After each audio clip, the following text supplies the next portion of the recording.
पृथ्वी की गतियां।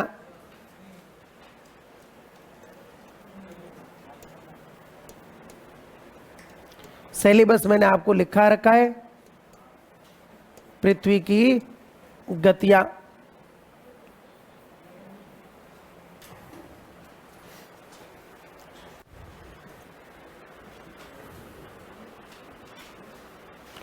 कोई वस्तु अपने स्थान पर घूमती है ना तेज गति से अपने स्थान पर, तो उसके आकार बनने की संभावना होगी आयताकार, बेलनाकार, गोलाकार या त्रिभुजाकार। बनने की संभावना क्या होगी? गोलाकार होगी, संभावना ज्यादा। कोई वस्तु लुढ़क रही है तो उसकी आकृति बनने की संभावना होगी आयताकार या गोलाकार।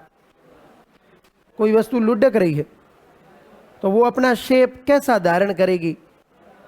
गोलाकार धारण। सीधी सिंपल बात है। तो पहले तो ये समझो, हमारी पृथ्वी की आकृति जियोड जैसी है, लद्धवक्ष गोलाब जैसी है, लद्धवक्ष गोलाब जैसी है पृथ्वी की आकृति। ये मैंने कहीं ना कहीं इस पॉइंट का जिक्र भी किया था। तो पहला पॉइंट तो ये लिखो, ऐसे कैसे हेडिंग लिखते हुए, आकृति कैसी है? आकृति आपके रहेगी जियोड जैसी, या कह दो लद्धवक्ष गोलाब।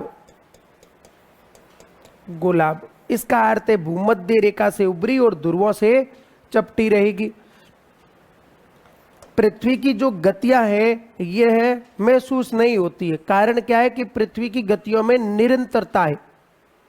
आप ये घूर्णन करती पता नहीं चलता, ये सूर्य के चारों ओर परिक्रमण करती पता नहीं चलता। कारण क्या है कि इसकी गतियों में क्या है? निरंतरता है। ये अपने पूरे शेप को साथ लेकर चलती है। आप कई बार बढ़िया मेहनत करोगे, नौकरी लग जाओगे, तो आपको कई बार वायुयान में यानी एरोप्लेन में बैठने का सौभाग्य प्राप्त होगा। और जब एरोप्लेन 35,000 30,000 फीट की हाइट पर उड़े तो आपको यही लगेगा कि एरोप्लेन स्थिर है, कोई कुछ हलचल नहीं हो रही, क्योंकि उसने एक निरंतरता प्राप्त कर ली जो आसपास के क्लाइमेट में, आसपास के क्षेत्र में यूं सेट हो गई कि वो अपनी जगह स्थिर है। ठीक है ना? तो यहां पर ये पॉइंट ध्यान रखना कि पृथ्वी की गतियों में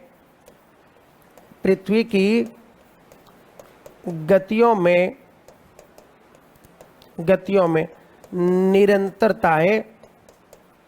निरंतरता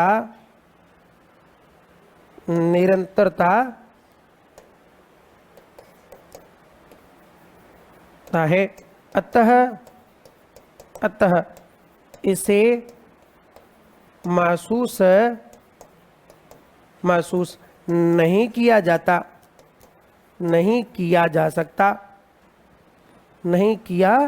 जा सकता। किसको? गतियों को। जो भी गति, आगे गति एक एक पॉइंट पर आएंगे, अभी बिल्कुल सामान्य बातें बता रहा हूं आपको। ये पृथ्वी के संदर्भ और पृथ्वी की ये नहीं, पृथ्वी नहीं, सारे के सारे पिंड, जितने भी पिंड है वो गति करेंगे। ठीक है? और दीर्घवृत्ताकार केपलर का वही गरीय नियम लागू होगा। किसका? केपलर का। तो पृथ्वी अन्य पिंडों कोमा ग्रहों की भांति गति करती है। क्या करती है? गति करती है। कौन? पृथ्वी। सामान्य बातें हैं, फिर मैं आपको इनको कई जगह बहुत सारे डायग्राम बताकर समझाऊंगा। 3 प्रश्न दिए, वो आप इसको हल करके लाना, फिर अपना उसको नेक्स्ट हल करवा के फिर आगे की यहाँ की बातें करेंगे। और ये बहुत इजी टॉपिक है, हद पार इजी टॉपिक है। पृथ्वी की गतियाँ कहाँ तक करवा दी? स्टार्ट करना है, करवानी है? ठीक है। किसकी गतियाँ? पृथ्वी की गतियाँ। ठीक है। अभी तक कुछ नहीं बताया इसमें। क्वेश्चन दिए दो मेरे को। क्वेश्चन क्या दिए? पहला प्रश्न बोलो, प्रश्न संख्या पहले बताओ कितने प्रश्न दिए हैं? तीनों हो गए क्या? तीनों हो ही गए, बहुत बढ़िया। पहला प्रश्न क्या है? 14 डिग्री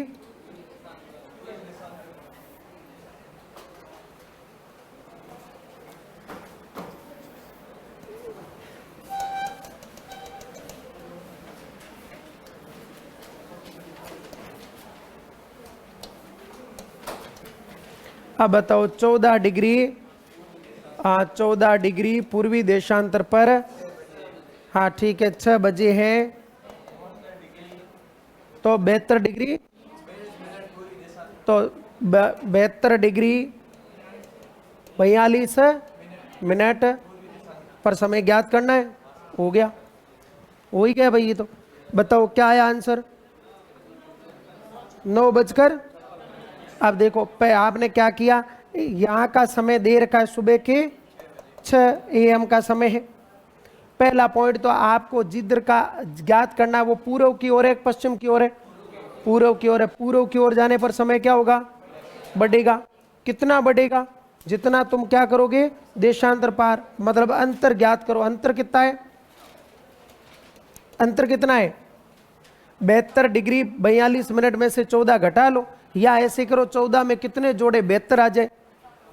कितने जोड़ रहे हो, 51 डिग्री जोड़ रहे हो, 58 जोड़ रहे हो। 58 जोड़ोगे तो कितना आ जाएगा, तो 58 डिग्री 42 मिनट हो गया। अरे भाई 72 में से 14 घटा लो, या तो 72 में से 14 घटाओगे, या फिर इसमें जितने जोड़ोगे 58 जोड़ो एक बार, 8 4 12, हाथ लगी 1 5 1 6 1 7 72 हो गए। ठीक है, 58 डिग्री और 42 मिनट आगे है। 1 डिग्री को पार करने में 4 मिनट, तो 58 को पार करने में 58 इंटू 4 बराबर 8 चौक 32, 3 20 और 3 232 मिनट। सही है, हाँ कि ना, हाँ ठीक है। तो 232 क्या आया, मिनट आया। कितना आया, 232 मिनट। 42 मिनट को पार करने में कितना समय लगेगा, 42 मिनट देशांतर को, तो 1 मिनट देशांतर को पार करने में 4 सेकंड। क्या है, तो करके कौन लाएगा के है, तो 42 को पार करने में 42 इंटू 4 बराबर 8 और 16 168 क्या है, 168 सेकंड को मिनट में बताओ, 120 में 2 मिनट पीछे बचे 48, तो 2 मिनट 48 सेकंड, 2 मिनट 48 सेकंड। ठीक है, 2 मिनट यहां ले आओ, 48 सेकंड छोड़ देते, 4 और 3 और 2 234 मिनट। 60 का भाग दो, 60 का भाग दोगे तो कितना आएगा, कितने घंटे। हमेशा ये सोचो पूरा कितनी बार जा रहा है, कि 3 बार जाएगा 180, पीछे बच्चे 54 और 48 सेकंड ये, तो 3 घंटे 54 मिनट और 48 सेकंड हो गया। 3 घंटे इसमें जोड़ दो, 3 घंटे मतलब 9 और 54 मिनट, 9 बजकर 54 मिनट और 48 सेकंड का समय होगा। और AM PM, AM ये समय होगा। आंसर है किस किस का ये आया, ईमानदारी से हाथ खड़े करो जिसका ये आया है। कितना इजी था देवताओं, सेकंड में रुक गए। सेकंड में क्यों रुक गए, कारण क्या था, किसने कहा रुक जाइए, इजी था कि नहीं था। और ये इजी नहीं, बहुत इजी था, तुमने किया ही नहीं, हल ही तुम एक जगह, तुम कहीं रुक जाते हो तो लगता है ना आगे अब होगा नहीं। अरे अब होगा क्या नहीं, अब आगे तो बढ़ो, प्रश्न क्या डिमांड कर रहा है। नेक्स्ट अगला, ये समझ में आ गया सबको। 234 मिनट लिख लो, हल कर लो जिसने नहीं किया हुआ है।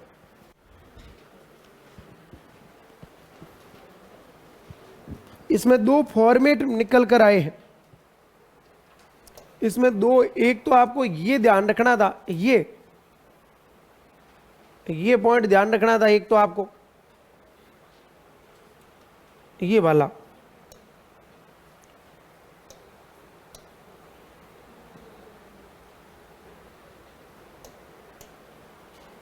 ये जिसने भी ध्यान रखा ना, एक तो ये और दूसरा ये, 2 ही तो फॉर्मेट निकल कर आए हैं।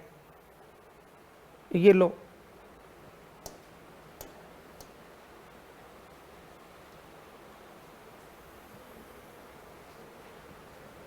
और ये आपके आंसर आ गया।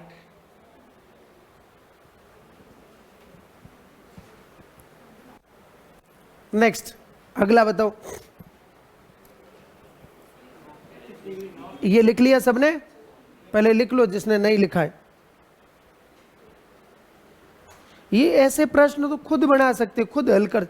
जितने ऐसे प्रश्न ज्यादा हल करोगे ना, 2 4 5 6 और हल कर लेना, उतना ही दिमाग ब्रॉड होगा, उतना ही सोचने की कैपेसिटी अपने आप हो जाएगी, बढ़ जाएगी।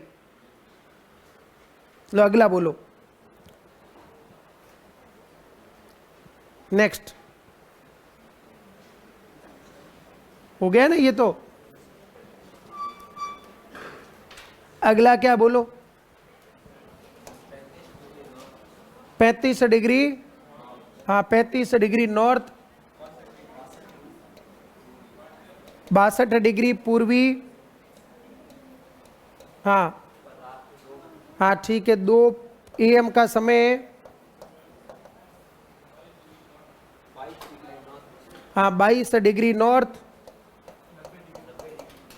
90 डिग्री ना, 90 डिग्री पूर्वी पर समय ज्ञात करना है। ये किस किस का आंसर आ गया? हाथ खड़े करो, हाथ नीचे करो। सबसे बड़ी बात, इस प्रश्न में कुछ शब्द ऐसे ही घुसाए गए थे जिनका कोई लेना देना नहीं है। अक्षांश के आधार पर कभी कभी समय ज्ञात नहीं होता है। ये और ये लाइन नहीं हो ना तो भी आंसर वही आएगा। अक्षांश जैसे शब्द हटा, आपको आपके पास तो समय किसके आधार पर ज्ञात होता है? अक्षांश का देशांतर। तो अपन को तो देशांतर वाला ही ध्यान में रखना था। अक्षांश तो यूं ही बीच में लाइन लंबी करने और कंफ्यूज करने के लिए शब्द दिए गए थे। हो गया। अंतर बताओ, अंतर कितना आया? 28 डिग्री का। और पूर्व की ओर जा रहे हो पश्चिम की ओर? पूर्व की ओर जाओगे तो समय क्या होगा? बढ़ेगा। कितना बढ़ेगा? जितने देशांतर पार कर रहे हो, कितने पार किए?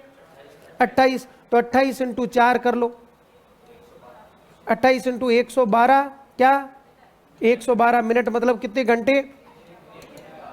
1 घंटा 52 मिनट का समय। पूर्व की ओर जाओगे तो समय बढ़ेगा। यहाँ 2 बजे हैं तो यहाँ बजेंगे 3:52 AM का समय होगा, 3:52 AM। हो गया। 35 और 22 को तो यूं ही डाला गया था, जिनका कोई उपयोग ही नहीं है, जिनका कोई उपयोगी नहीं था। हल कर लो इसको भी। अब थोड़ा और दिमाग लगाते इसमें। अब आगे से ध्यान रखना, अक्षांश शब्द कहीं भी आ जाए, समय से कोई लेना देना नहीं होगा। नहीं मतलब नहीं होगा, कहीं पर भी आ जाए अक्षांश।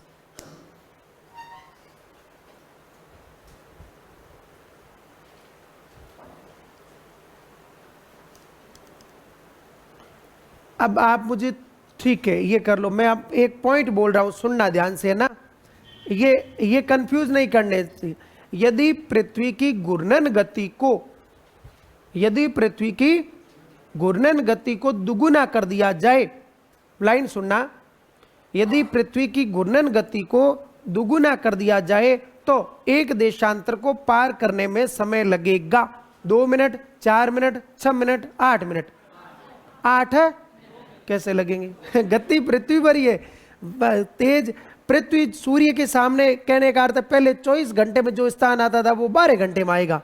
तो एक देशांतर को पार करने में 2 मिनट का समय लगे। वापस लाइन रिपीट कर रहा हूं, सुनो ध्यान से। जैसे ये गति है, ये गति है, ये जो गति है, इस गति को मैं दुगुना कर दूं, 2 गुना कर दिया, तो जो एक देशांतर 4 मिनट में पार हो रहा था वो कितने मिनट में हो जाएगा? 2 मिनट में। अगला पॉइंट, यदि मैं पृथ्वी की घूर्णन गति को आधा कर दूं तो एक देशांतर पार करने में समय लगेगा 8 मिनट। क्या दोनों बात समझ में आई क्या? वापस रिपीट कर रहा हूं, यदि पृथ्वी की घूर्णन गति को दुगुना कर दे, इसी गति को दुगुना कर दे, तो एक देशांतर पार करने में समय 2 मिनट का लगेगा। और यदि मैं घूर्णन गति को आधा कर दूं तो एक देशांतर पार करने में, बस बात तो समझ में आ गई ना क्या? इसी पर ही तो हो रहा है भाई। पृथ्वी के सामने जो भाग पृथ्वी घुमा के सूर्य के सामने ला रही है वही हो रहा है। हो गए या? हाँ, क्या है वो? अगला बोलो। हाँ जी, 118 डिग्री, हाँ लो जी, 118 डिग्री पश्चिमी देशांतर पर 5 PM का समय है, 5 PM का समय है। 90 डिग्री, हाँ 90 डिग्री पश्चिमी देशांतर, 90 डिग्री पश्चिमी देशांतर है, सॉरी 90 डिग्री पश्चिमी देशांतर, 90 डिग्री पश्चिमी देशांतर पर समय ज्ञात कीजिए। बस हो गया। अंतर बताओ, अंतर कितना है? इसमें भी 28 ही आ रहा है, ठीक है। और पश्चिम की ओर जाने पर समय घटेगा कि बढ़ेगा? और पूर्व की ओर जाने पर, ये तो पूर्व की ओर जा रहे हो आप, तो समय क्या होगा? क्या घटेगा क्या बढ़ेगा? पूर्व की ओर जाने पर समय बढ़ेगा। पहले तो आदतों को यही समझ में नहीं आया कि इससे पूर्व की ओर कैसे जा रहे हैं, पूर्व की ओर कैसे जा रहे हैं, समझ में आया क्या सबको? देखो इधर देखो एक बार, मैंने ये यूं डायग्राम क्यों बनाया पता है? ये 0, ठीक है, और ये 0 डिग्री देशांतर है। यदि ऐसा कभी कंफ्यूजन हो तो 0 डिग्री साथ बना लो, ये 1 डिग्री, ये 2 डिग्री, ये तो सब चलेंगे पूर्व में। अब आओ पश्चिम में, पश्चिम में यूं चले तो आ गया कौन सा? पहले 90 आया, ये 90 डिग्री वेस्ट, फिर आगे बढ़ते बढ़ते ये आ गया कौन सा? 118 डिग्री वेस्ट। तो ये इससे इधर जाओगे मतलब पूर्व की ओर जा रहे हो, तो पूर्व की ओर जाने पर समय बढ़ेगा। और कितना पूर्व में गए? 28 डिग्री, तो वही 28 को पार करने में 112 मिनट, 112 मिनट का अर्थ है कितने? 1 घंटा, मतलब 6:52 AM का समय होगा। हो गया। तो ये PM है तो PM, 1 घंटा ही बढ़ी, ये PM है तो PM हो गया। PM और AM का भी ध्यान रखना, ये भी बड़ी बात है।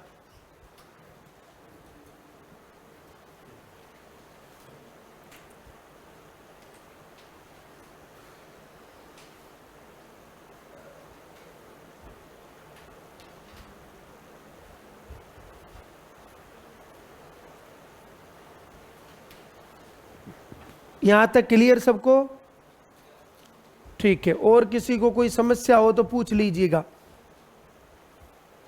बाकी समय समय पर जैसे जैसे टेस्ट होते रहेंगे ऐसे प्रश्न आपके सामने आते रहेंगे, उनको थोड़ा हल करना। टेस्ट में ऐसे प्रश्न देंगे, ठीक है ना, और वो इससे बहुत ईजी होंगे। यदि आपने ऐसे प्रश्न कर लिए ना, वो लगेंगे 2 स्थानों के मध्य। एक कल किसी भाई ने एक प्रश्न दिया था अंदर, वो प्रश्न ये था, 2 स्थानों के मध्य 7.5 डिग्री देशांतर का अंतर है तो समय अंतर होगा। बताओ कितना होगा? हाँ तो हो गया ना 30 मिनट, मतलब कितने घंटे? 12 घंटे, 14 घंटे, तो आधा घंटा। बस ये तो बहुत इजी था। अब आप ऐसे प्रश्न थोड़ी पूछोगे, अब आप ऐसे पूछोगे मतलब जितना पढ़ा है उसमें तो आपको एक शब्द भी समझ में नहीं आया, तो ये तो बहुत इजी है, ये तो वेरी वेरी इजी। इसमें क्या है, कुछ करना ही नहीं था। 7 × 4 28, और आधे को पार करने में 2, 30 मिनट हो गए। 30 मिनट, 7 चौक 28। एक अरे दिमाग में ये तो घुसाओ देवताओं, 1 डिग्री को पार करने में 4 मिनट लगेंगे, 1 मिनट देशांतर को पार करने में 4 सेकंड लगेंगे। तुम सीधा आधा ज्ञात करो, नहीं तो तुम क्या, ये यदि यूं लिखा हुआ हो 7 डिग्री 30 मिनट, तो ये जो 30 मिनट है ना, इसको आप ऐसे कर सकते हो 1 × 4, 1 मिनट देशांतर को पार करने में 4 सेकंड लगेंगे, तो बराबर। तो 30 लिखा है तो 30 × 4 120 सेकंड। 120 सेकंड का अर्थ है 2 मिनट। 2 मिनट में 30 मिनट देशांतर पार हो रहे। 30 मिनट मतलब आधा डिग्री, तो आधा डिग्री में 2 मिनट पार हो रहे हैं ना, यही तो मैंने कहा था। लो जी हो गया। ये भी किसी को समझ में नहीं आया तो ये रहा। और भी किसी को कोई प्रश्न कंफ्यूज कर रहा है तो पूछ लीजिए। नेक्स्ट। हाँ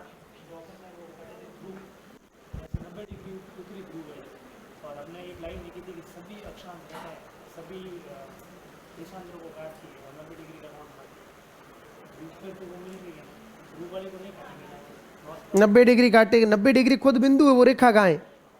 हाँ वही, यस करेक्ट, समझ आया। अब सुनो, हेडिंग लिखो पृथ्वी की गतियां। अब खूब हुआ इसके बारे में, पृथ्वी की गतियां, और उसमें पहली लिखोगे घूर्णन गति, घूर्णन गति। पृथ्वी की गतियां लिखी है ना, उसमें पहली गति लिखोगे कौन सी? पृथ्वी की गतियों में पहली घूर्णन गति, घूर्णन गति।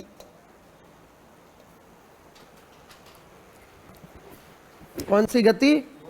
सुनिए ध्यान से, सुनना। ये जो हमारी पृथ्वी है ना, ये हमारी पृथ्वी नहीं, सौर मंडल का प्रत्येक पिंड अपने अक्ष पर घूर्णन करता है। ये हमारी पृथ्वी अपने अक्ष पर, अभी पहली गति को समझिए, दूसरी को छोड़ दीजिए। पहली गति ये, अपने अक्ष पर पृथ्वी पश्चिम से पूर्व की ओर 1610 किलोमीटर प्रति घंटे की रफ्तार से घूमती है। इसी को कहा जाता है घूर्णन। इसमें लगभग 23 घंटे 56 मिनट का समय लगता है। 23 घंटे 56 मिनट का क्या लगेगा? समय लगेगा। और 23 घंटे 56 मिनट के समय में पृथ्वी अपना एक घूर्णन काल पूरा कर लेगी, एक काल। दूसरा पॉइंट, पृथ्वी पश्चिम से पूर्व की ओर घूमेगी। तीसरा पॉइंट, इसको देखना, सिर्फ इसको देखते रहना बस। अब मैं एक लाइन बोल रहा हूं, पृथ्वी की, हालांकि इसका मैंने पहले भी जिक्र किया था, पृथ्वी की सर्वाधिक गति भूमध्य रेखा पर है और न्यूनतम गति ध्रुवों पर है। घूर्णन गति देखो एक बार, सर्वाधिक कहां है? याद करो, मैंने बहुत पहले आपको यूं समझाया था, मैंने कहा भूमध्य रेखा पर यूं घूमेगी और ध्रुवों पर तो खड़ी खड़ी अपने स्थान, तो लगभग 0 किलोमीटर है यहां तो, और यहां पर 1600 किलोमीटर प्रति घंटे की रफ्तार से घूमती है पृथ्वी। एक घंटे में 1600 किलोमीटर घूमती है। ये दूरी तय करती है। ये जो दूरी होगी ना, ये एक घंटे में ये दूरी कितनी तय होगी? ये जैसे यहां वाला स्थान कितना आगे बढ़ जाएगा? 1600 किलोमीटर। बस इसके साथ वायुमंडल बंधा हुआ है, इसकी गति में निरंतरता है, इसलिए ये अपन को आभास नहीं होता।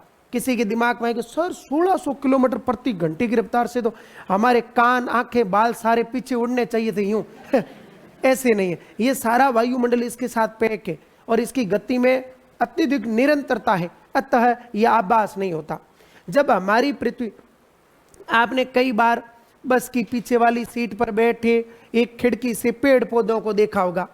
एक समय तो ठीक चल रहा था, थोड़े समय बाद में लगा कि बस रुकी हुई है और पेड़ पौधे पीछे जा रहे हैं। पेड़ पौधे जा रहे कि नहीं जा रहे? नहीं नोट किया तो कर लेना कभी, जिसने किया है तो बढ़िया ही है। जैसे आप बस की सीट पर बैठे हो, पीछे आगे जहां भी, और आपको केवल धरातल नहीं दिखना चाहिए, केवल पौधे दिख रहे हैं, और कुछ समय तक तो ठीक चला, थोड़े समय बाद में गाड़ी पटरी से उतर गई और ये लगने लगा कि बस तो स्थिर है, पेड़ पौधे भाग रहे हैं पीछे तेज गति से, तो वो धीरे धीरे उसमें निरंतरता आ रही है, जो वो कम समय में बस ला नहीं पाती है। लेकिन जैसे हमारी पृथ्वी घूर्णन करती है ना पश्चिम से पूर्व, तो हमें सारे पिंड पश्चिम की ओर जाते हुए दिखेंगे। सारे पिंड पश्चिम की ओर जाते, जैसे सूर्य पृथ्वी के सापेक्ष स्थिर है, लेकिन सूर्य किधर जाता दिखेगा? किधर? और पूर्व से पश्चिम की ओर, क्योंकि हमारी पृथ्वी पश्चिम से पूर्व की ओर, पूर्व से पश्चिम की ओर जाएगा। पृथ्वी पश्चिम से पूर्व की ओर घूमती है, और इससे ही, इस गति से ही, सबसे बड़ी बात, इस गति से ही दिन रात बढ़ती। दिन रात, यदि पृथ्वी घूर्णन बंद कर दे तो दिन रात बनने बंद। जैसे अभी ये भाग आपके सामने है, ये भाग तो आपकी आंखें सूर्य, तो यहां दिन है। यहां कहां दिन है? देखो एक बार, इस भाग में दिन है। अब बाकी भाग आपको नहीं दिखाई देगा, इस भाग में दिन है कि नहीं? ठीक है, अब ये भाग सामने आ गया तो इस भाग में दिन है। जो पहले दिन था वो रात में चला गया, अब जो रात में है वो दिन में आ गया। तो यहां पर एक वृत्त अलग ही बन जाता है, और वो वृत्त कहलाएगा, ऐसा वृत्त जो दिन और रात को अलग करे, वो प्रदीप्ति वृत्त कहलाता है। प्रदीप्ति, वो लिखाएंगे आगे आपको और समझाते हुए। पहले ये समझिए घूर्णन गति क्या है। इसमें ऐसे कैसे लिखना, हमारी पृथ्वी पश्चिम से पूर्व, हमारी पृथ्वी पश्चिम से पूर्व अपने अक्ष पर 1600 किलोमीटर प्रति घंटा गति से घूमती है, इसे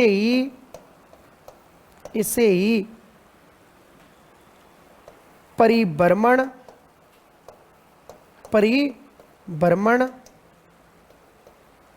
या दैनिक, दिन के समय होने वाली, बस दिन मतलब दिन रात एक ही माना जाएगा, दैनिक गति या घूर्णन गति कहा जाता है, घूर्णन गति कहा जाता है। यह हमारी पृथ्वी ऐसे, और ये स्थिति बनेगी, पश्चिम से पूर्व की ओर घूमेगी,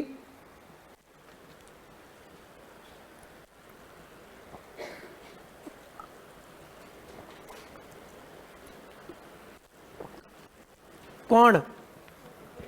पृथ्वी पश्चिम से पूर्व की ओर घूमेगी भाई। ये ऐसे, जैसे ये हमारी पृथ्वी है, अब इसकी स्थिति ये रहेगी, ये तो है 90 डिग्री नॉर्थ, और ये आपके हो गया 90 डिग्री साउथ। ये भूमध्य रेखा है। यहां तो गति होगी 1600 किलोमीटर प्रति घंटा। सुनिए ध्यान से, और जैसे जैसे भूमध्य रेखा से ध्रुवों की ओर जाओगे, गति ऑप्शन ए बढ़ेगी, ऑप्शन सी कम होगी। वेरी गुड, कम होगी।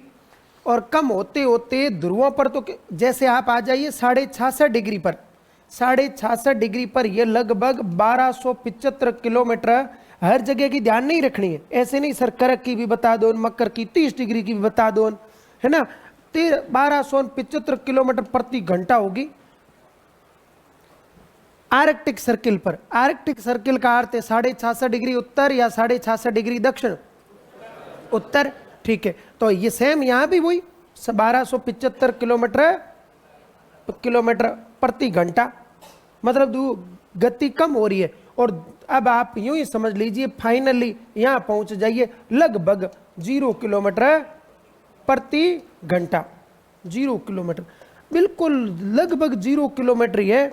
क्योंकि उस 0 किलोमीटर, क्योंकि वो स्थान कहीं जा ही नहीं रहा है, वो स्थान अपनी जगह पर ही घूमकर वापस वहीं वो घूम ही रहा है। अब इसकी, इस पिंड की, इसकी ये बिंदु है, अब बिंदु ही है, रेखा नहीं है। इसके नीचे वाला यूं घूमेगा, ये अपनी जगह यूं घूमेगा, तो इसकी गति नहीं के बराबर है ही नहीं, 0 किलोमीटर। इसके नीचे वाले 89 डिग्री रेखा पर आओ, ये लो 88, ये 66.5 डिग्री, ये 0 डिग्री, ये समझ आई बात। तो सर्वाधिक गति कहाँ है और न्यूनतम गति ध्रुवों पर है। और सबसे बड़ी बात यहां ये कंसेप्ट क्लियर रखना कि भूमध्य रेखा से ध्रुवों की ओर जाने पर पृथ्वी की घूर्णन गति कम होती है, ठीक है। तो यहां पास में लिख लेना, ध्रुवों से, सॉरी भूमध्य रेखा से, इसको ऐसे कैसे बना लेना, भूमध्य रेखा से ध्रुवों की ओर पृथ्वी की घूर्णन गति कम होती है। घूर्णन गति में समय कितना लगेगा? घूर्णन गति में समय 23 घंटे 56 मिनट 23 घंटे 56 मिनट, वो सेकंड छोड़ दो आप, 56 मिनट, 23 घंटे 56 मिनट 4 सेकंड है आगे, 23 घंटे 56 मिनट। घूर्णन को ही दैनिक गति कहते हैं और घूर्णन को ही परिभ्रमण कहते हैं। ये 2 पॉइंट आप ध्यान रखोगे हमेशा। इसी को दैनिक गति कहते हैं, इसी को परिभ्रमण गति कहते हैं। दैनिक मतलब दिन रात बनाने वाली गति, तो इससे क्या बनेंगे? दिन रात बनेंगे।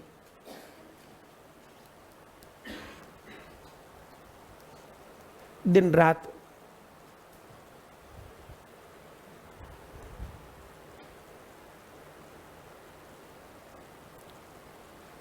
पृथ्वी की सर्वाधिक गति होगी भूमध्य रेखा पर, कर्क रेखा पर, मकर रेखा पर या ध्रुवों पर? तो ध्रुवों, हाँ, तो भूमध्य रेखा पर होगी।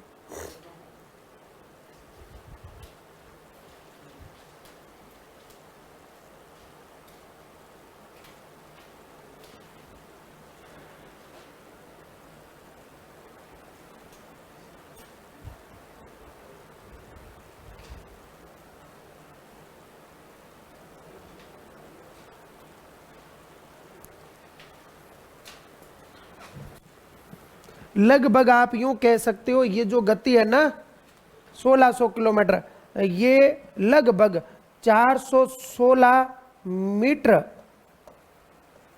प्रति सेकंड है। प्रति सेकंड है।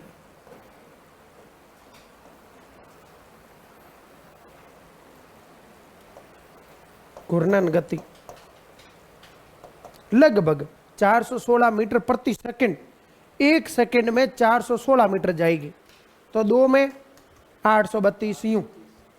1 मिनट, फिर 1 घंटे में 1600 किलोमीटर जाना उसे।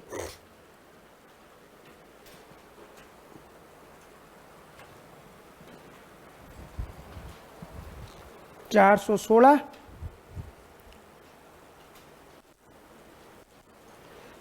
416 24,960 24,960 मीटर हो गया, भाग 100, 24,960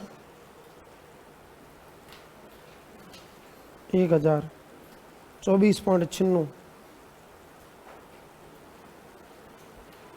इंटू लगभग 1597, मतलब लगभग 1600 किलोमीटर आएगी। 496 मीटर प्रति सेकंड, मतलब 416 मीटर प्रति सेकंड। एक सेकंड में 416, 1 सेकंड में। अब मिनट में आप ज्ञात करना कर लेना, बाकी तो आपके पास सेकंड वाली गति है। तो आप खास करके आपको ये ध्यान रखनी, इससे भी ज्यादा ये पॉइंट ध्यान रखना है। कोई ये तो घंटे में, कोई के हमें सेकंड में बताओ तो ये रही, मिनट में बताओ तो ज्ञात कर लेना। अच्छा, यहां पर ये बात समझ में आ गई कि घूर्णन गति क्या होती है। अब यहां एक पॉइंट ध्यान रखना, ये गति पृथ्वी अपने परिपथ में नहीं करेगी, कक्षा तल में नहीं करेगी। कहां कर रही है? अक्ष का अर्थ होता है अपने स्थान पर। अपने स्थान पर कौन करेगी? पृथ्वी करेगी। ठीक है, अब इसके प्रभाव क्या पड़ेंगे साहब? इस घूर्णन गति, ये जो गति हो रही है ना, इसके क्या क्या प्रभाव पड़ेंगे अब आप यहां समझना। पहला, वेरी वेरी इंपॉर्टेंट, दिन रात बनेंगे। वापस कह रहा हूं, दिन रात छोटे बड़े नहीं होंगे, दिन रात बनेंगे। दिन रात छोटे बड़े होंगे परिक्रमण गति से।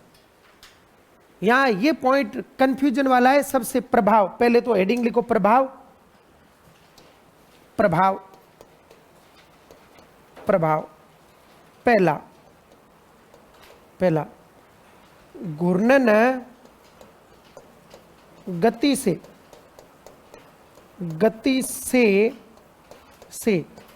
दिन रात बनते हैं।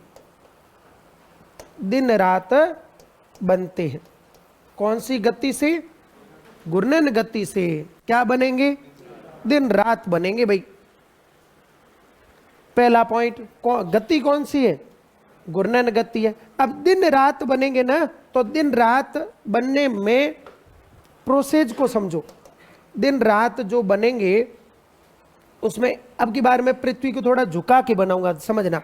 ये 90 डिग्री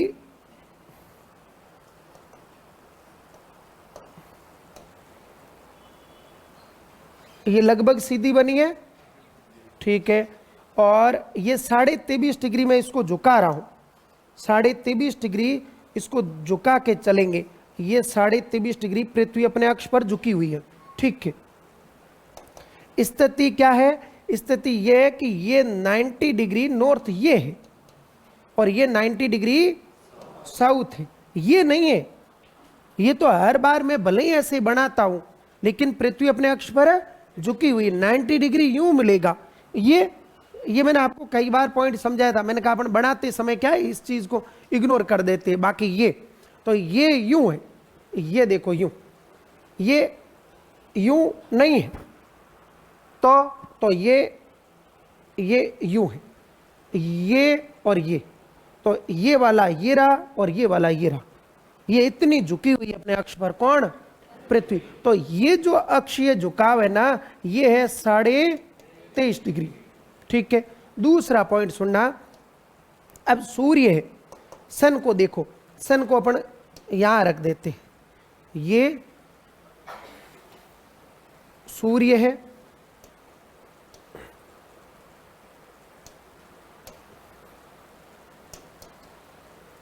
ये स्थिति होगी आपके सूर्य की, सन की।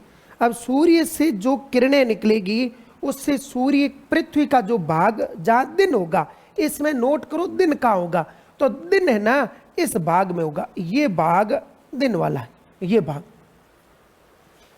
है कि नहीं? यहां पर इस समय ये भाग क्या है?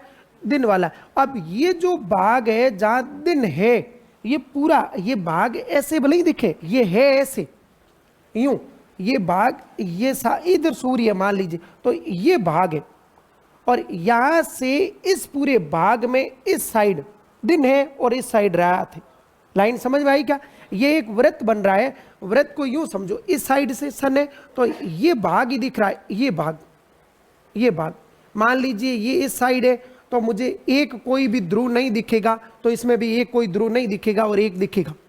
अब ये जैसे ये भाग है, ये तो इसमें जिसमें दिन है और रात है, यहां एक लाइन होगी जो दिन और रात को अलग करे, वो लाइन ये दिखे भले ही सीधी, ये वास्तव में यूं है, यूं। ये भाग को हटा दोगे इस भाग को, तो ये लाइन यूं है, इधर रात है इधर दिन है, तो सन इधर है, सूर्य, और सूर्य से जो किरणें निकली इस भाग में तो आपके बना दिन और इस भाग में बना रात। अब बात ये इंपॉर्टेंट नहीं है, ये तो आपको नहीं समझ में आता है तो भी कोई बात नहीं। इनको दिन और रात को अलग करने वाली ये जो व्रत बनता है, ये व्रत ही बनेगा, व्रत बनेगा कि नहीं बनेगा? पहले ये दिमाग लगाओ, बनेगा। इस व्रत को कहा जाता है प्रदीप्ति व्रत, प्रदीप्ति व्रत। अब आपसे कोई पूछे प्रदीप्ति व्रत क्या है, तो ये पृथ्वी की घूर्णन से संबंधित है कि जो भाग सूर्य के सामने है वह दिन, और जो भाग सूर्य के विपरीत है वह रात होती है, और इनको अलग करने वाली एक व्रत, आरेख कह दो या व्रत, प्रदीप्ति व्रत के नाम से जाना जाएगा। Line clear? ठीक है। तो यहां इसको बनाते हुए इसके पास में लिखना, नोट में, नोट में लिखना, दिन व रात को अलग करने वाला व्रत प्रदीप्ति व्रत कहलाता है, व्रत कहलाता है। जो किसको अलग करेगा? दिन व रात को। सूर्य के सामने क्या होगा और सूर्य के विपरीत रात। अभी लंबे समय तक ऐसा होगा कि उत्तरी ध्रुव दिन में रहेगा और दक्षिणी ध्रुव रात में रहेगा। अभी जो अपने व्रत बनाया है 6 महीने स्थितियां लगभग ऐसी रहेगी।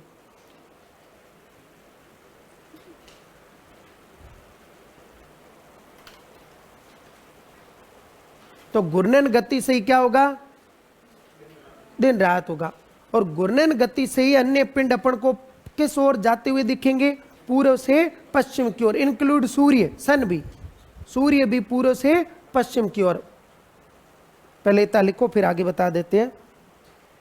घूर्णन गति से ही ऐसा होगा। प्रदीप्ति व्रत याद रखना, जो दिन और रात को क्या करेगा? अलग करेगा। प्रदीप्ति व्रत थोड़ा घर पर जाकर रिवीजन किया करो, समय दिया करो, है ना। ये थोड़ा समय मांगता और कुछ भी नहीं है। इसको आप इन लाइनों को, इन पॉइंटों को, अक्षांश और देशांतर को थोड़ा समय दो तो ये आपके अपने आप ही हो जाएंगे। नेक्स्ट, लिख लिया यहां तक सबने? अगला पॉइंट इसी में नीचे लिखना, घूर्णन गति के कारण ही, घूर्णन गति के कारण ही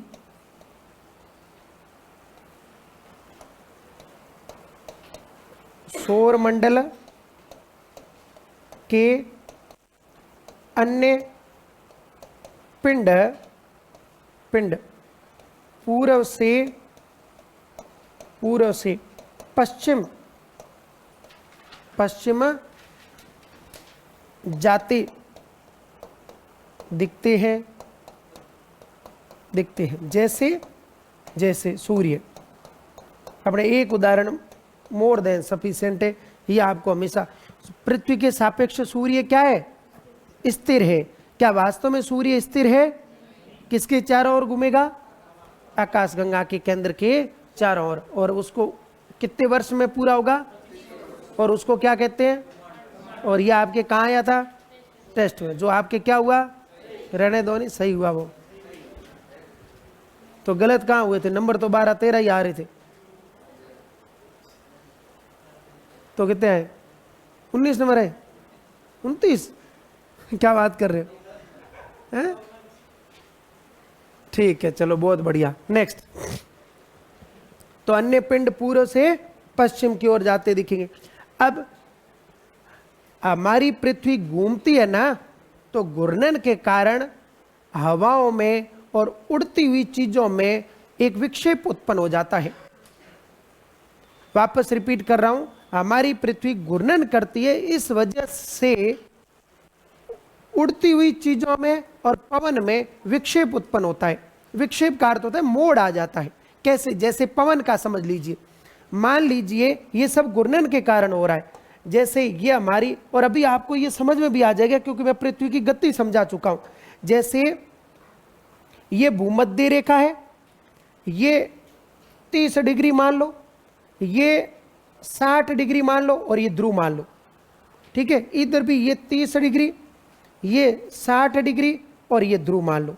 ठीक है, अब यहां से कोई पवन भूमध्य रेखा से 30 डिग्री की ओर जा रही है, 0 डिग्री अक्षांश, और ये आपके 30 डिग्री नॉर्थ, 30 डिग्री साउथ, 60 से 65 मान लो, 60 डिग्री नॉर्थ और 90 डिग्री नॉर्थ। सीधी बढ़ाइए, झुकी हुई रहेगी, ध्यान रखना।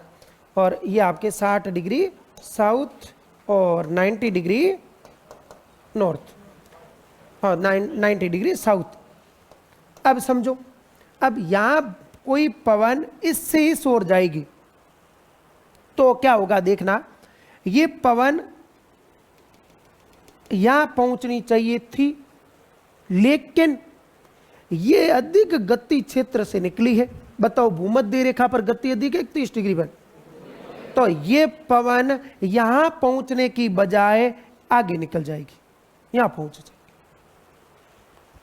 ये पवन सेम यहां वाली यूं पहुंचनी चाहिए थी, यूं पहुंच गई, यहां वाली यूं, यहां वाली यूं और यहां वाली। आप कई बार देखते हो कि पवनें सीधी न बनाकर ऐसी बनाई जाती है। और अपने वायुमंडल है, वहां अपन वायु दाब की पेटियों में इनको एक बार और देखेंगे। अब आगे समझो, 60 डिग्री से कोई पवन आ रही है, कि कितने डिग्री से? 60 डिग्री। तो ये पवन यहां पहुंचनी चाहिए थी, लेकिन कम गति से अधिक गति की ओर आ रही है, इसलिए वो पीछे छूट जाएगी। भाई गति कहाँ है, यहाँ कम है, यहाँ अधिक गति है, तो ये इस क्षेत्र को यहाँ पकड़ ही नहीं पाएगी, ये पीछे छूट जाएगी, तो ये पवन यहाँ पहुंचेगी, फिर इधर वाली यहाँ पहुंचेगी, ये ऐसे यूं पहुंचेगी। ये सब घूर्णन की वजह से हो रहा है। मान लीजिए घूर्णन बंद, तो इनमें ऐसा कोई नहीं होगी, सारी सीधी बनानी पड़ेगी, तो इसका मतलब घूर्णन का प्रभाव, इसी को कहा जाता कोरियोलिस बल, इसी को कहा जाता भू विक्षेपी बल।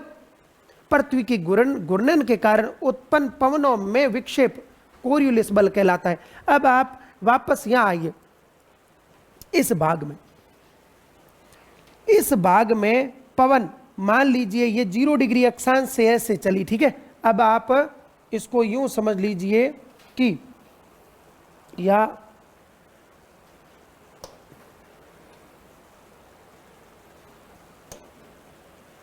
यहां समझिए कि ये पवन को मैं इसको उल्टा कर दूं, जैसे मान लीजिए मैंने ये इसको उल्टा कर दिया, तो पवन ये यहां पहुंचेगी, ऐसे पहुंच रही है कि नहीं पहुंच रही है, कम गति से, सेम ये ऐसे यूं, या मैं इसको उल्टा कर दूं तो ये पवन यूं पहुंचेगी। नहीं आया समझ में, मैं आपको दक्षिणी गोलार्ध में ले आता हूं, कोई बात नहीं। अब दक्षिणी गोलार्ध में आइए, यहां से कोई पवन यहां चलती है, या मैं आपको केवल भू विक्षेपी बल समझा रहा हूं, ध्यान रखना, पवन तंत्र नहीं समझा रहा हूं, ये बहुत बड़ा टॉपिक है और पूरा अलग से आएगा।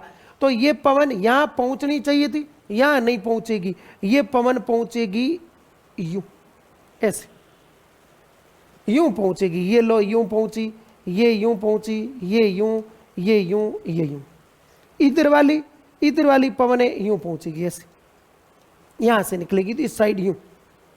अब पॉइंट क्या है, सुनना, पृथ्वी के घूर्णन के कारण उत्पन्न विक्षेप के फलस्वरूप उत्तरी गोलार्ध में पवनें दाएं हाथ की तरफ और दक्षिणी गोलार्ध में बाएं हाथ की तरफ मुड़कर चलेगी, इसे ही कोरियोलिस बल कहते हैं।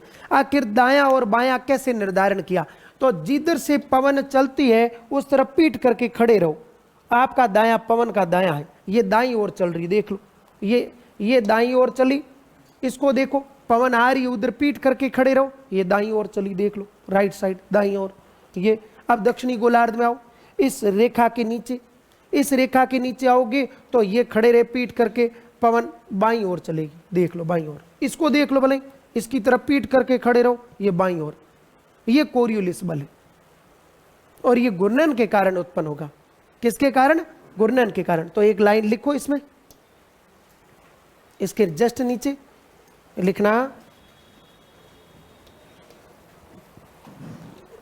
पृथ्वी के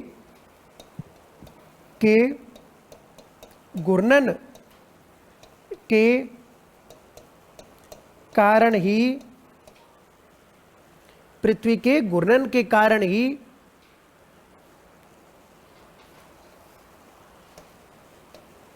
पवन विक्षेप, विक्षेप मतलब मोड़, या भू विक्षेप, भू विक्षेप, पवन विक्षेप होता है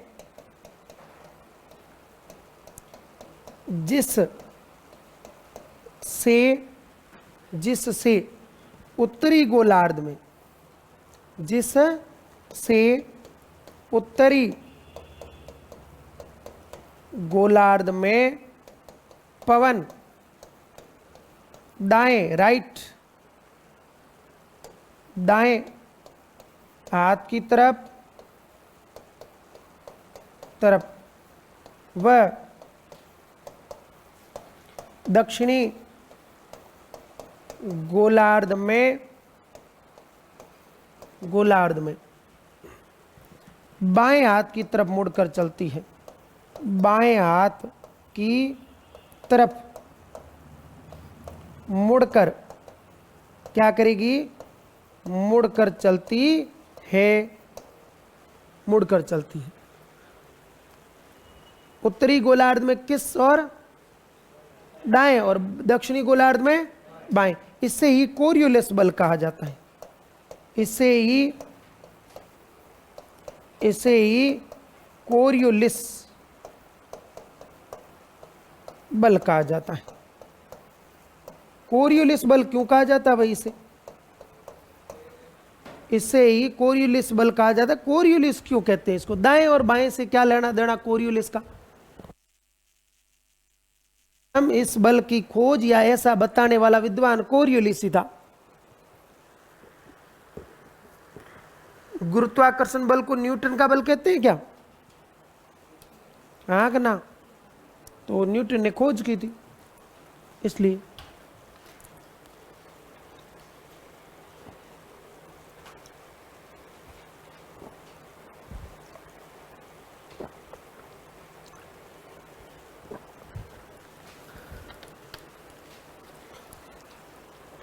कोरियोलिस बल समझ में आया क्या? यह उन सभी वस्तुओं पर लागू होगा जो गतिशील है। वायुयान भी क्यों नहीं हो, यह वायुयान में भी विक्षेप उत्पन्न करेगा। ये उड़ती हुई और चलती हुई हर चीज पर विक्षेप उत्पन्न करेगा। बड़े लेवल पर देखेंगे तो समझ में आएगा। ठीक है? हर चीज पर वायुयान है तो वो विक्षेप हटा लेता है, उसके पास टेक्नोलॉजी है, वो जितना विक्षेप पड़ता है उतना हटा लेता है, विक्षेप को माइनस कर लेता है। अब एक पॉइंट समझना,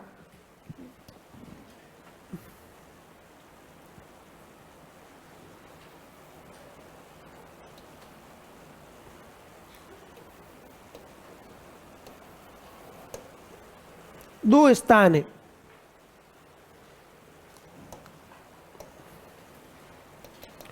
एक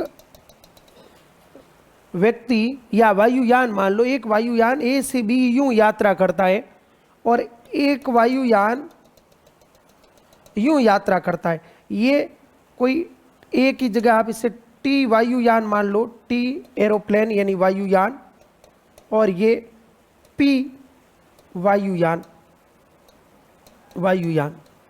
इनमें से ए से बी तक की यात्रा हो रही है। ए से कोई वायुयान निकलता है बी के लिए, दो रास्ते हैं, पहले कौन सा पहुंचेगा? पी वायुयान या टी वायुयान? टीक पी, पी फॉर पीपो क्या होता है? पी वाला टी वाला? तो इसमें सीधा जैसा दिख रहा है वैसा नहीं है। इसमें पी वायुयान टी की तुलना में बहुत जल्दी पहुंचेगा। वापस रिपीट कर रहा हूं, इसमें पी वायुयान टी की तुलना में बहुत जल्दी पहुंचेगा। क्यों, क्या होता है? बस बता दिया। क्यों का कोई हर जगह आंसर थोड़ा ही होगा। अब क्यों का आंसर ये है कि अब इसका आंसर, मैं इस ग्लोब को काट रहा हूं, मैंने इस ग्लोब को काट के आपके सामने यूं रख दिया। ये ग्लोब हो गया भाई, ग्लोब हुआ कि नहीं हुआ? अरे भाई ये 90 डिग्री नॉर्थ और ये 90 डिग्री क्या है ना, ये 90 डिग्री साउथ और ये 90 डिग्री नॉर्थ। अब ये स्थान है, कोई भी मान लीजिए दो स्थान, दो स्थान ये, एक तो यूं जाना और एक ये यहां से स्टार्ट हो जाएगा, एक यूं जाना। यूं जाओगे जैसे जैसे ये दूरी कम होती जाएगी, क्योंकि आगे का भाग तो और ज्यादा है। अब यहाँ ये आपको और कम लग रहा है, यहां से समझोगे तो और ज्यादा लगेगा। तो ये भाग आपको यूं दिख रहा है, ये भाग है ना, ये आपको यूं सीधा दिख रहा है, ये यूं थोड़ा ही है, ये भाग यूं है। और अरे ये जो भाग है ना, ये भाग यूं है, इस स्थान पर पहुंचे, यहां से यहां जाना है, मतलब सीधी भले ही बनी हुई, जाना तो यूं है और इसको यूं जाना है। ये दूरी बहुत कम है, बहुत कम है। और ये दूरी क्या, ये पॉइंट समझ में आया क्या है? ये पृथ्वी की आकृति के कारण ऐसा है, ये पृथ्वी की आकृति के कारण ऐसा है। ऐसे लिख लेना, ये पी वायुयान जल्दी पहुंचेगा पृथ्वी की आकृति के कारण, है ना। बी स्थान पर ए से निकला है तो जल्दी पहुंचेगा टी की तुलना में। टी की, इसी के नीचे लिखना है, बढ़ाना है ऐसे, टी की तुलना में।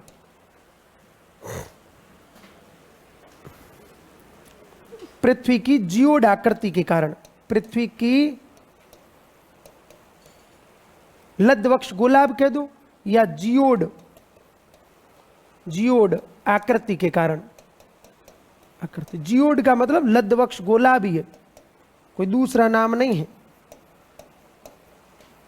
गोलाभ या भूआब, या भूआब, भूआब, गोलाभ से बना भूआब।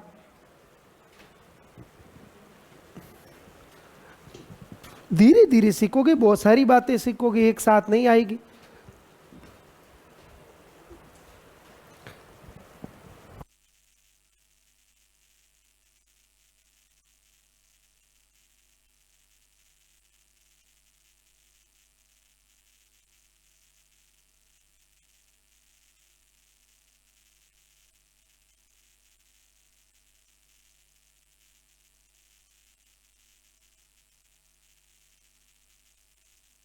घूर्णन गति से ही क्या बनेंगे? दिन रात बनेंगे। इसलिए इसको कौन सी गति कहते हैं? दैनिक गति कहते हैं। 3 घंटे 56 मिनट और लगभग 4 सेकंड का समय लगता है इसमें। हाँ, 3 नहीं 23 घंटे। 3 पीछे वाले 3 ही बोले, आगे वाले 2 रह गए। हाँ हाँ, तो जगते रहो, है ना। दैनिक गति को क्या बोलती है? परिभ्रमण या घूर्णन गति कहते हैं। और घूर्णन गति पृथ्वी किधर से किधर करेगी? उत्तर से दक्षिण या दक्षिण से उत्तर? पश्चिम से। तो इसलिए सूर्योदय हमेशा किधर होगा?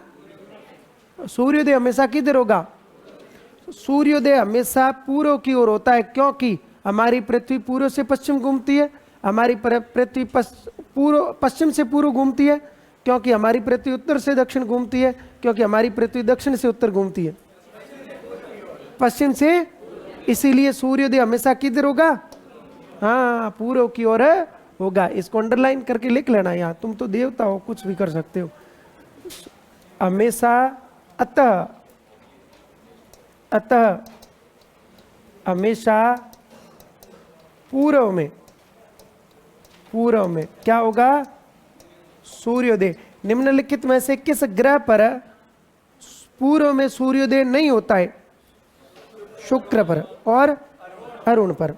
कौन सा ग्रह लेटा हुआ ग्रह कहलाएगा? अरुण कहलाएगा। और कौन सा ग्रह पृथ्वी का बहन कहलाएगा? और कौन से ग्रह पर ऋतु परिवर्तन पृथ्वी की भांति होता है? मंगल ग्रह पर। बहुत बढ़िया। नेक्स्ट, अब आप इसके बाद लिखना परिक्रमण गति। परिक्रमण गति, परिक्रमण गति, परिक्रमण गति। इसमें लिखना हमारी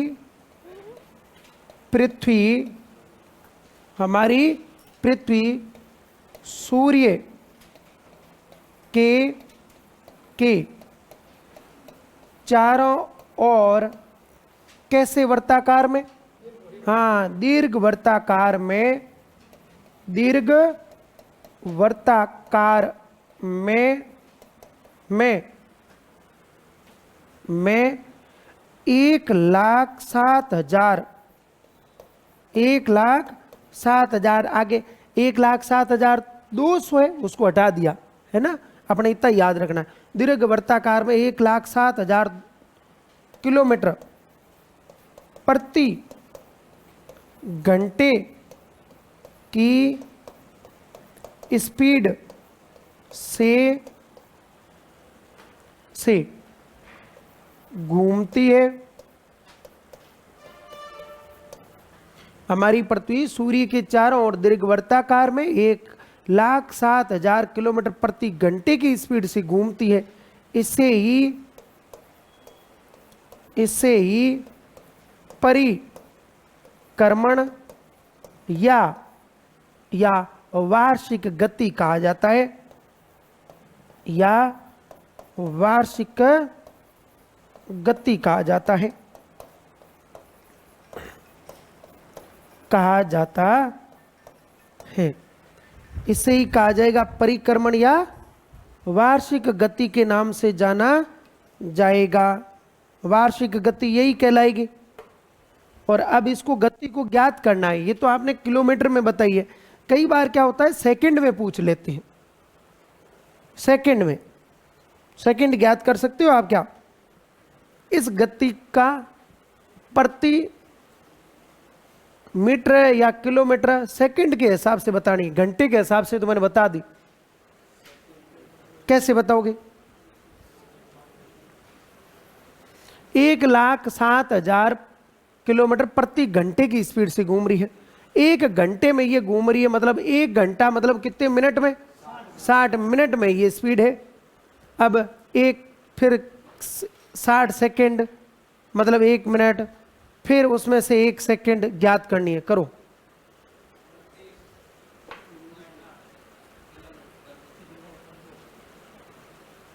कैसे ज्ञात की है? तो लगभग ये 30 किलोमीटर प्रति सेकंड की स्पीड से घूमेगी। फिक्स पूछा जाए तो 29.8 रहेगा। यहां स्टार कोष्टक में लिख लेना, यह 29.8 किलोमीटर प्रति सेकंड। ये ध्यान रखना, सुनो, ये यहीं से ज्ञात किया गया है, ये यहीं से। अब आप 29.8 को 60 से गुना करोगे तो 1 मिनट आ गई, उसको 60 से गुना करोगे तो इतना आ जाएगा। लाइन समझ में आई क्या? हाँ, तो ऐसे ही ज्ञात की गई। इसलिए कुछ चीजें लिखी हुई मेन ऊपर वाली याद हो और बहुत छोटे लेवल का प्रश्न पूछ ले और नीचे का, तो उसको थोड़ा समय मांग रहा है वो प्रश्न, उसको हल करिएगा। तो ये 29.8 किलोमीटर प्रति सेकंड की स्पीड से घूमती है भाई, घूमती है। परिक्रमण, कौन सा कर्मण? परिक्रमण। और इसका जो कक्ष पथ रहेगा वो सूर्य के चारों ओर कैसा वर्ताकार रहेगा? दीर्घ वर्ताकार रहेगा। इस समय कितना लगेगा? ये तो स्पीड थी। समय रहेगा 365 दिन 5 घंटे 48 मिनट और 46 सेकंड। अपने 46 नहीं याद रखो, 365 दिन 5 घंटे याद रखना ही रखना, और 48 मिनट भी। ठीक है, ये क्या लगेगा? समय। वेरी वेरी इंपॉर्टेंट, इसका समय पूछा जा सकता है।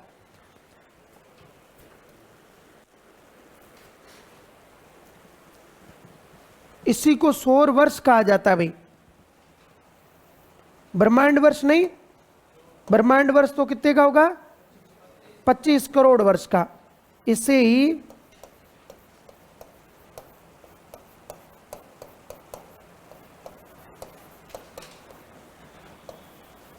कहा जाता है। इसे ही क्या कहा जाएगा? सौर वर्ष कहा जाएगा।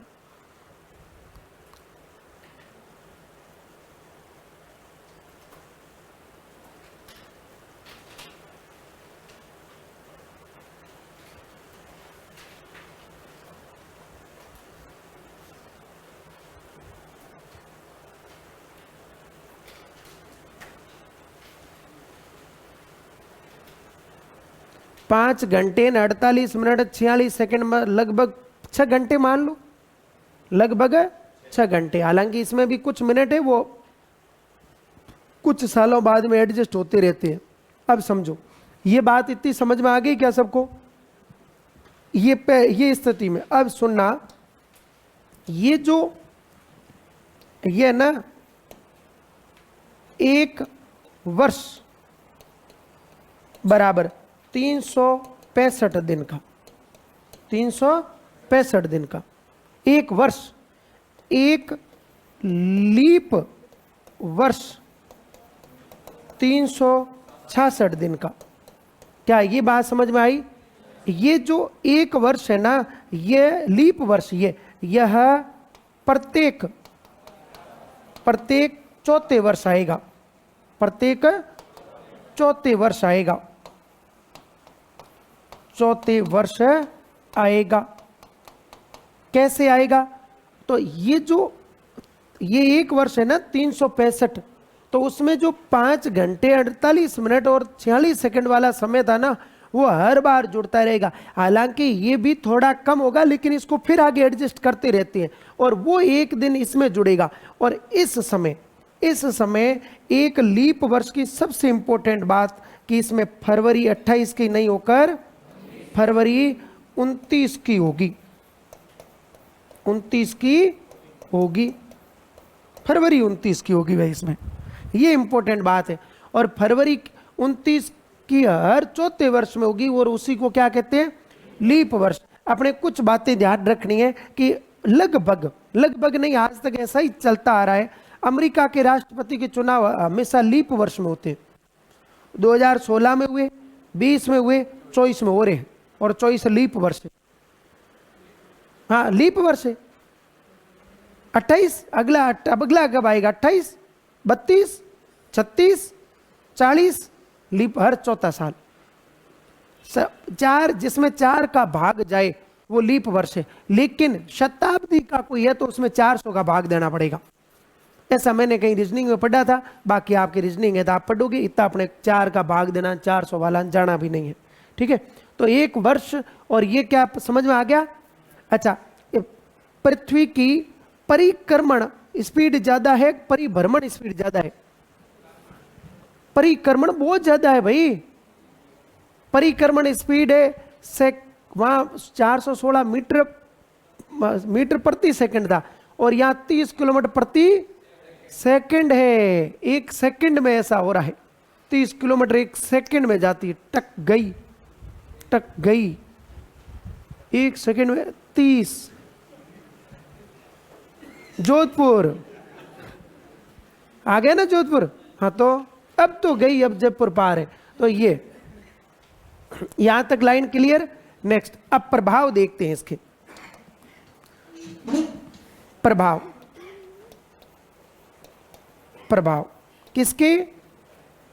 किसके? परिक्रमण गति के।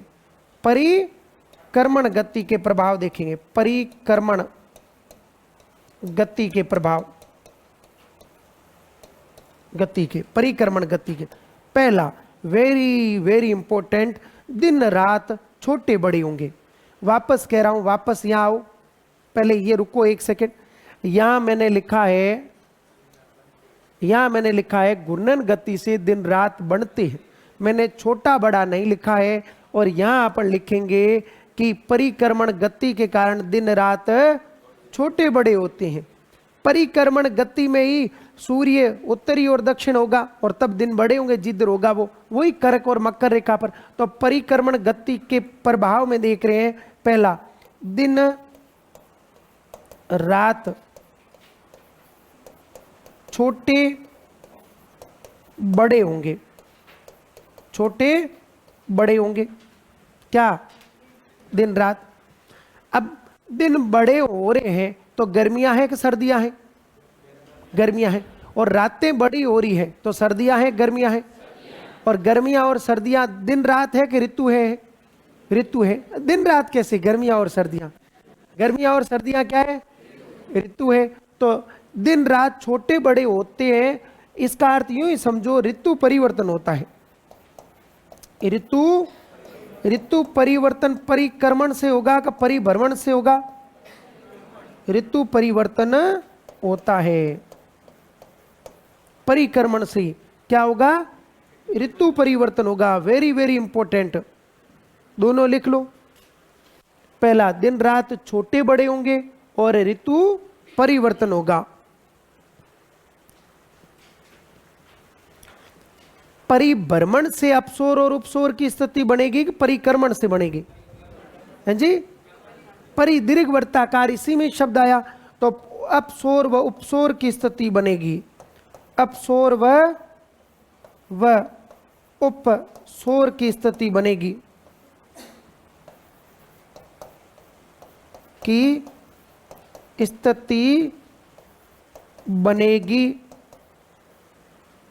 अपसौर व उपसौर की स्थिति बनेगी।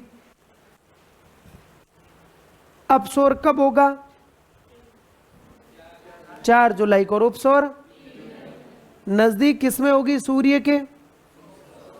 और दूर किसमें होगी? अपसौर में।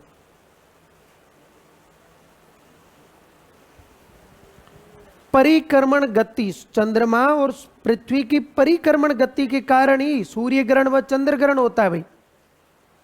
परिक्रमण गति नहीं होगी, चंद्रमा भी नहीं कर रहा है, पृथ्वी भी नहीं कर रही है, तो चंद्र ग्रहण सूर्य ग्रहण होंगे ही नहीं। अपनी जगह भले ही घूमते रहना। लाइन आई समझ में? नहीं आई तो अभी समझाते हैं, पहले इतना लिख लो। अपसौर और उपसौर वाली बात तो क्लियर है सबको, इसमें तो समस्या है नहीं। और ये दीर्घवृत्ताकार ग्रहों का गरीय नियम किसने दिया? केपलर ने दिया। किसने दिया? केपलर ने दिया। ठीक है, नेक्स्ट। अब यूं समझो कि ये स्थिति बनेगी, ये सूर्य है, ये पृथ्वी है और ये चंद्रमा है।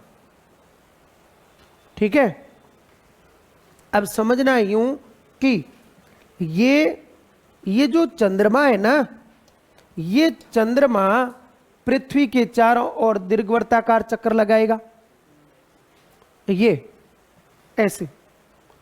और ये जो सूर्य है, सॉरी, ये जो पृथ्वी है, ये पृथ्वी सूर्य के चारों ओर दीर्घवृत्ताकार चक्कर लगाएगी। अब बड़ी बात, ये चंद्रमा छोड़ना नहीं है, चंद्रमा साथ रहेगा। चंद्रमा, लेकिन अब इसको साथ में घुमा नहीं सकते। अब जैसे ये पृथ्वी यूं गई है तो चंद्रमा यूं आ गया। चंद्रमा मतलब, अब दो बात कैसे करें, जैसे ये ना, ये पृथ्वी, ये जो चंद्रमा है ना, ये घूमता रहेगा, यूं रुकेगा नहीं। अब पृथ्वी के साथ ही है, यहां नहीं है, अब गया, अब साथ रहेगा। अब ऐसे नहीं सूर्य पर चला गया ना, ये घूम रहा है ये। तो ये इसके चारों ओर, उस गति को रोकी मत जो मैंने इससे पहले बताई थी, वो चलती रहेगी, साथ में ये भी चलती रहेगी। तो इन स्थितियों में कई बार ऐसा होगा, देखो एक बार ये घूमते घूमते घूमते घूमते इस स्थिति में आ गई, और एक बार ऐसा हुआ कि ये स्थिति में घूमते घूमते ये चंद्रमा यहां आ गया। दो स्थितियां बनेगी, ये युति की स्थिति बनती है और ये व्युति की स्थिति बनती है, और यही सिजी की है। परिक्रमण काल के समय, परिक्रमण के का, परिभ्रमण से कोई लेना देना नहीं है, परिक्रमण के काल के समय सूर्य, पृथ्वी और चंद्रमा जब एक लाइन में होते हैं तो इसे युति, व्युति या सिजिकी की स्थिति कहा जाता है। आखिर क्या युति है क्या व्युति है वो अलग बताएंगे, पहले ये लाइन क्लियर करो। यदि तीनों एक लाइन में है, तीनों एक लाइन में है, कौन कौन? सूर्य, अर्थ और मून, एक स्थिति तो ये बन सकती है। दूसरी स्थिति ये बन सकती है, दूसरी स्थिति इसमें है नहीं, इसमें दूसरी स्थिति ये बन जाएगी, सूर्य, ठीक है, और ये चंद्रमा घूमता हुआ इधर आ गया,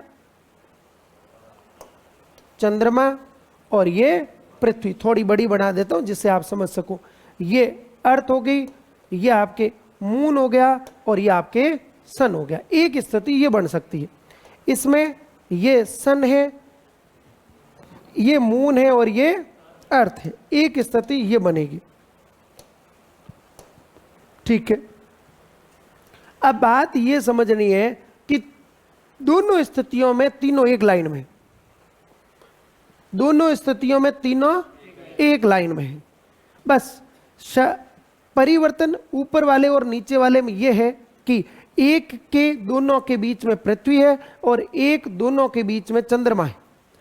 सूर्य इतना दूर है, इतना दूर है कि कोई संभावना ही नहीं है वो कभी बीच में आए, इतना दूर है। इसलिए एक तो अपने सूर्य हमेशा दूर ही रखना है, सूर्य भूल से भी पास में नहीं आने देना, नहीं तो सब कुछ जलकर नष्ट हो जाएगा, पड़ेंगे क्या।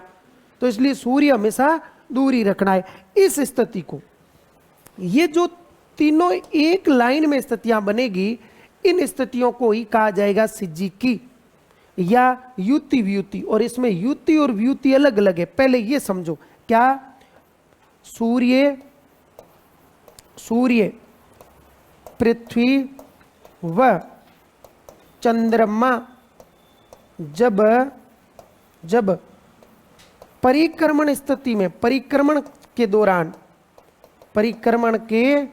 दौरान एक लाइन में हो, एक लाइन में हो तो सिज्जिकी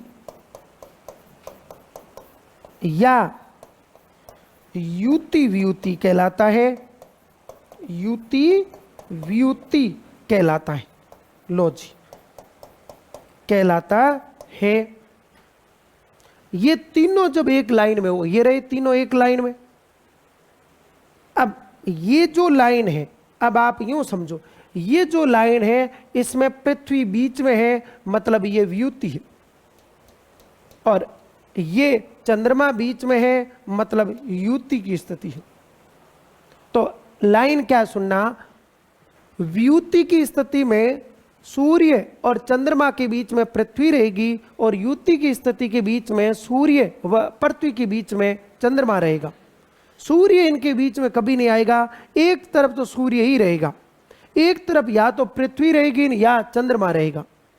ठीक है, अब मैंने आपको ये पॉइंट थोड़ा पहले समझाया था, सूर्य ग्रहण और चंद्र ग्रहण के समय इस स्थिति, ये जब स्थिति बनेगी ना, ये व्युति की स्थिति बनेगी ना, इसकी संभावना ये है कि ये पूर्णिमा को बनेगी, और युति की स्थिति जब भी बनेगी अमावस्या को बनेगी, अमावस्या को बनेगी। क्या ये लाइन समझ में आई सबको? ऊपर वाली स्थिति में चंद्र ग्रहण होगा और नीचे वाली स्थिति में सूर्य ग्रहण होगा। हालांकि हर पूर्णिमा और हर अमावस्या को सूर्य ग्रहण और चंद्र ग्रहण नहीं होते, लेकिन यदि होगा तो इसी स्थिति में होगा, फाइनल है।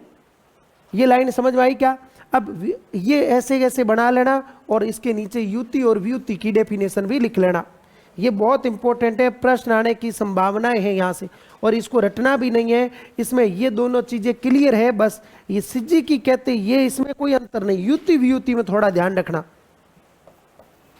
व्युति बराबर सूर्य व चंद्रमा के बीच पृथ्वी, और व्युति और युति बराबर सूर्य व पृथ्वी के बीच चंद्रमा। अब थोड़ा पॉइंट आपको और क्लियर हुआ होगा। ये युति व्युति, अक्षांश और देशांतर वाले से 30 प्रश्न बना दिए हैं मैंने। 30 प्रश्न आपके कभी भी टेस्ट हो सकता है, क्लास में ही होगा, इसलिए बढ़िया पढ़ कर आना। पढ़े हुए में से दिए जाएंगे, कोशिश करो 30 के 30 सही हो। नहीं हुए तो क्यों नहीं हुए हैं वो पता होना चाहिए, ठीक है ना? 30 के 30 प्रश्न सही होने चाहिए।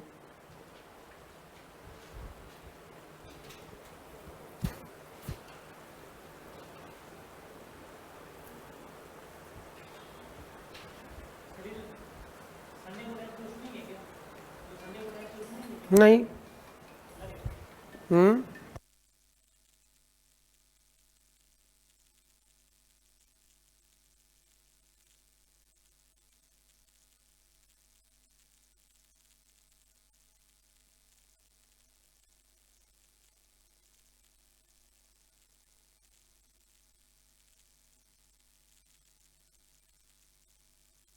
हेलो,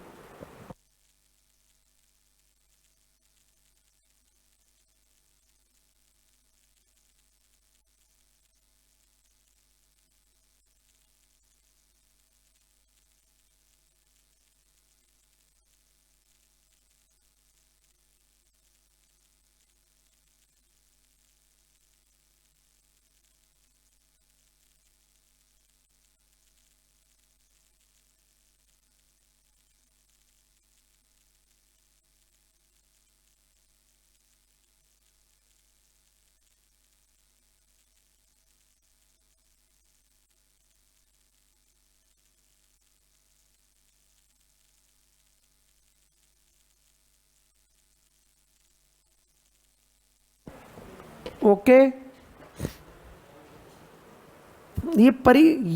ये दोनों स्थितियां परिक्रमण के कारण ही उत्पन्न होती है। इसमें परिक्रमण चंद्रमा का भी इंक्लूड रहेगा और पृथ्वी का भी इंक्लूड रहेगा। यदि पृथ्वी की परिक्रमण काल को रोक दिया जाए, पृथ्वी का परिक्रमण काल बंद कर दिया जाए, तो सूर्य ग्रहण व चंद्र ग्रहण ऑप्शन ए होगा, ऑप्शन बी नहीं होगा। सूर्य व चंद्र ग्रहण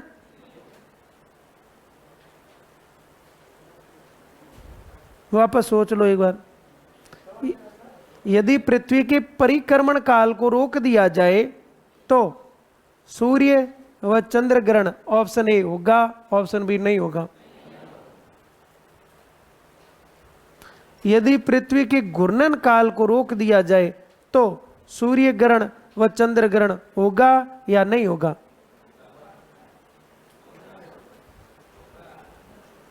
यदि पृथ्वी के घूर्णन काल को रोक दिया जाए तो सूर्य ग्रहण व चंद्र ग्रहण ऑप्शन ए होगा, ऑप्शन बी नहीं होगा। होगा कि नहीं होगा? हाँ होगा। घूर्णन से कोई लेना देना नहीं है, क्योंकि परिक्रमण में ही पढ़ रहे हैं, परिक्रमण में ही पढ़ रहे हैं। तो ये लाइन सबने ये समझ में भी आ गई।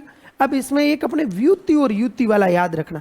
आज थोड़ा देख लो, कल वापस और देख लेना, परसों और देख लेना, टेस्ट हो उससे पहले, तो आपके तब तक दिमाग में सेट हो जाएगा। सिजुकी का तो एक ही है, युति व्युति अलग अलग शब्द, इसलिए मैंने युति क्या और व्युति बता दिया ना। लिखा है, यदि यूं आ जाए ना युति व्युति क्या है, तो उसमें अपन को यही बताना है। देखो सूर्य एक परिक्रमण के दौरान क्या हो, एक ही लाइन में हो, एक ही लाइन में, और एक लाइन सीधी है। देख लो एक लाइन क्या है, सीधी है।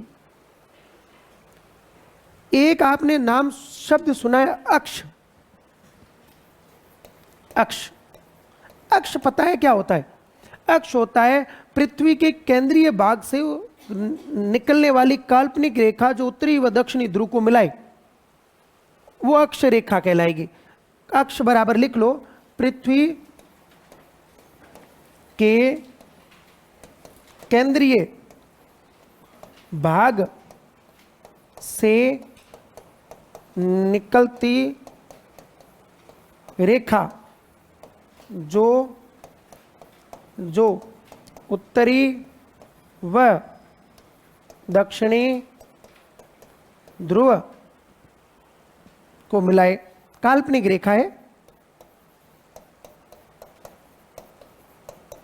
मिलाए। कैसी रेखा है?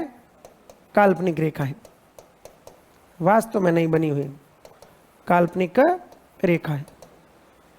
किसको मिलाएगी? उत्तरी ध्रुव और अक्ष। ये यहां से नहीं, यहां से मैं जैसे कोई सुई डाल दूं, यहां से केंद्रीय भाग से होते हुए और यहां निकले, तो वो जो रेखा, जो लाइन बनी है ना, वो कहलाएगी अक्ष रेखा या अक्ष।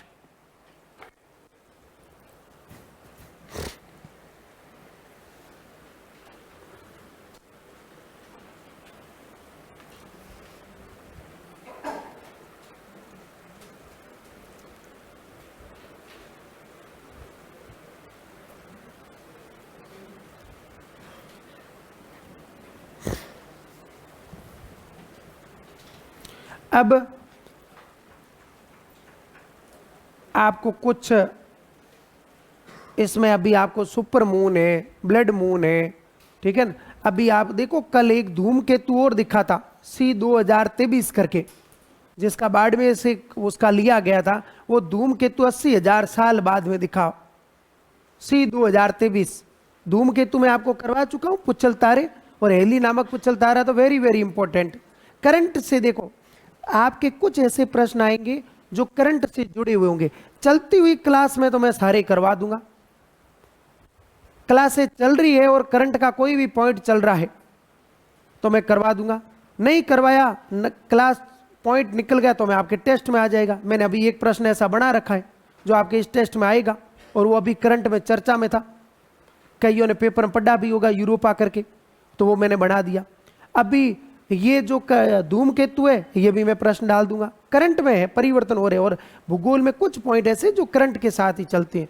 अब संभावना ज्यादा रहती वो प्रश्न आने की, नया किसी ग्रह का उपग्रह खोजा जाए और उस पर कोई यान भी जाए और वो कहे कि यहाँ पानी की संभावना है, जीवन हो सकता है, तो वो इंपॉर्टेंट है ही।